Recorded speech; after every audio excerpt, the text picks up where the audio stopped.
Spider-Man, one of the greatest superheroes ever created. We all know the story about good old down on his luck Peter Parker getting bit by a spider and learning from Uncle Ben that with great power comes great responsibility. That if you could do good things for other people, you had a moral obligation to do those things. That's what's at stake here. Not choice, responsibility. Look, when you can do the things that I can, but you don't, and then the bad things happen, they happen because of you. Peter Parker has went through plenty of villains in his near 60-year run. Some of them have teamed up against him as well. The most notable group features the Sinister Six. I'm looking forward to Spider-Man No Way Home that is set to release in December. There is a large amount of speculation about what this film will be about. There's a lot of hope for Spider-Verse with Tobey Maguire, Andrew Garfield, and Tom Holland against the Sinister Six. Now, I've stated in previous videos that I'm not a fan of that idea because I believe that Far From Home really sets up the identity crisis storyline really well, and a Spider-Verse would have seemed to be the better choice for Tom Holland after he got out of the high school phase. Also, it's better marketing to have Spider-Verse be a film on its own. I just bring back Charlie Cox as Daredevil, or even Matt Murdock as a lawyer. But with the confirmed castings of Alfred Molina returning as Dr. Octopus, and Jamie Foxx as Electro, and Doctor Strange will be here to connect his solo film that will release in March of next year, it seems like this might be the direction it's going.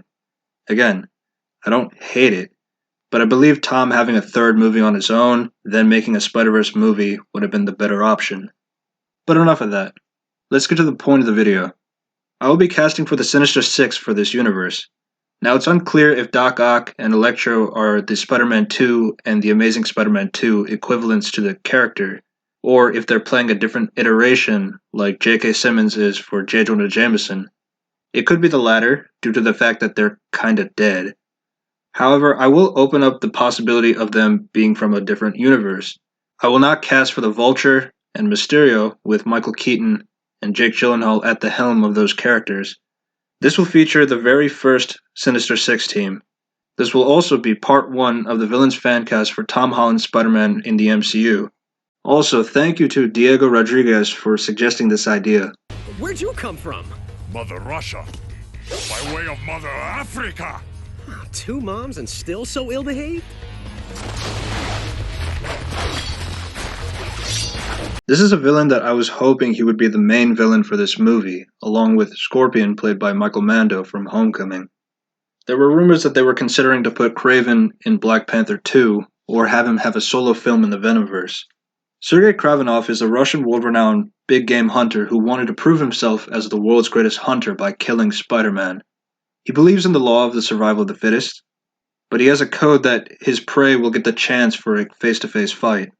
He also has a rule where he doesn't really like to use bow and arrows and guns and prefers to take down dangerous animals with his bare hands, but he can use the weapons from time to time. A great storyline that put the character on the map is Kraven's Last Hunt, which is what John Watts was talking about at one point when discussing the character in the sequel. However, it doesn't really work as an introduction to the character as it relies on Kraven and Spider-Man being enemies for years, Peter and MJ are married, vermin, etc. Stefan Cakic is my choice for the Hunter. He's done the voice and model for Colossus in both Deadpool films, and he was in a few episodes of Better Call Saul. He's got the height and build for the character. He also looks like he could be the half-brother to Numan Akar, who also played Dimitri from Far From Home, also known as the Chameleon, another enemy of Spider-Man. What just Happened? I happened. Sandman happened. No, that's just wrong. Flint Marko had his debut in Spider-Man 3 with Thomas Hayden Church as the Sandman. I thought he was one of the good additions to that film, but there was a lot in the film that was not well fleshed out as it should have been. Flint's actual name was William Baker, but with his troubled background, going in and out of jail, dealing with violence and turmoil, he escapes and gets caught in the middle of a nuclear testing site that had radioactive sand, changing his molecular structure to become the Sandman. There's a lot of similar powers with Clayface from DC. He can change his size of mass, shapeshift, control his density, etc. Now, one of Mysterio's illusions from Far From Home dealt with a being that was similar to Sandman. We have no idea if this means that the possibility of Sandman is gone, but I don't think so. Jason Clarke is my choice for Sandman. Great roles in Dawn of the Planet of the Apes, Zero Dark 30, The Devil All the Time, which also had Tom Holland in the film. I don't think this role is a difficult one for an actor to play. I've seen fan art for John Cena to be Sandman. He does have the look that's similar to the comics and Thomas Hayden Church, but I think he'll be busy with Peacemaker for DC. You caused this. You cure it. We're working on that, Max. I promise. It'll just take time. I don't have time. Cure me now. Before I really get upset. Once again, I'm not sure where Jamie Foxx is coming from for his version of Electro.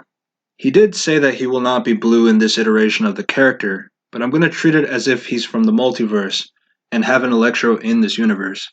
Max Dillon has had different origins over the years, but he was mainly a lineman for an electric company, and a lightning bolt turned him into a living capacitor. He has the ability to control electricity that he can absorb to become more powerful. I'm a little hesitant on Electro's inclusion because it could be a writer's wet dream to make him like Cyborg or Scarlet Witch in being OP to the point of no return due to heavy reliance on electricity and the reasoning to amp up the villains for the sake of plot and spectacle.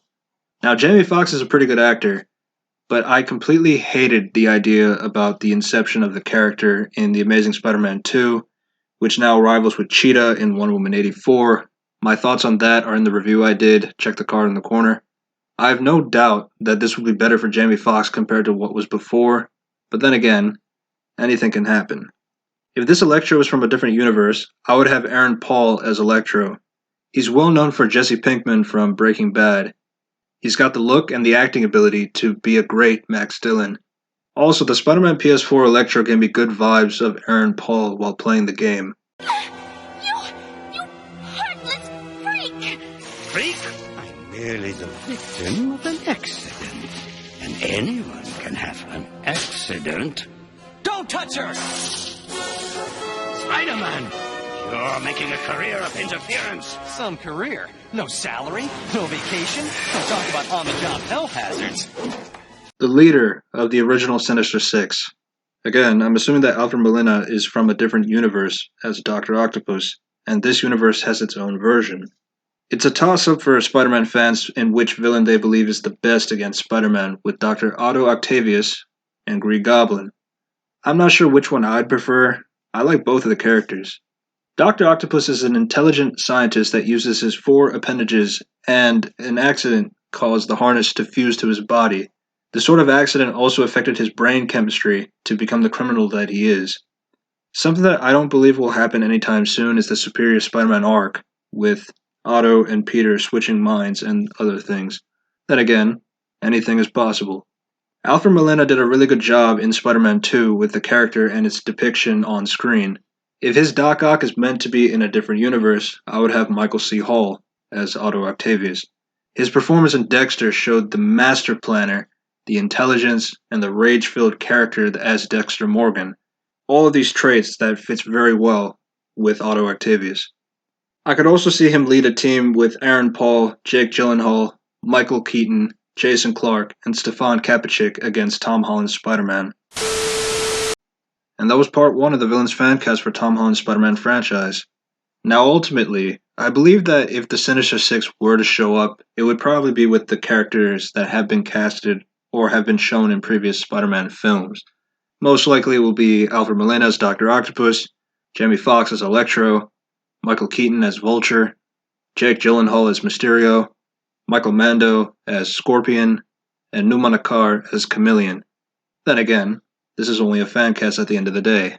If you're wondering why Green Goblin wasn't in here, it's because Norman Osborn was not a part of this first Sinister Six, as he believed that being a part of a team meant that he needed help to take down Spider-Man, which he didn't want that. He did create the Sinister 12 down the line.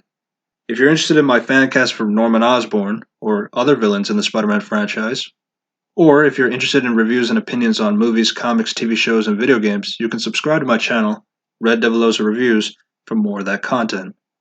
Thanks for watching, and I hope to see you soon. Peace.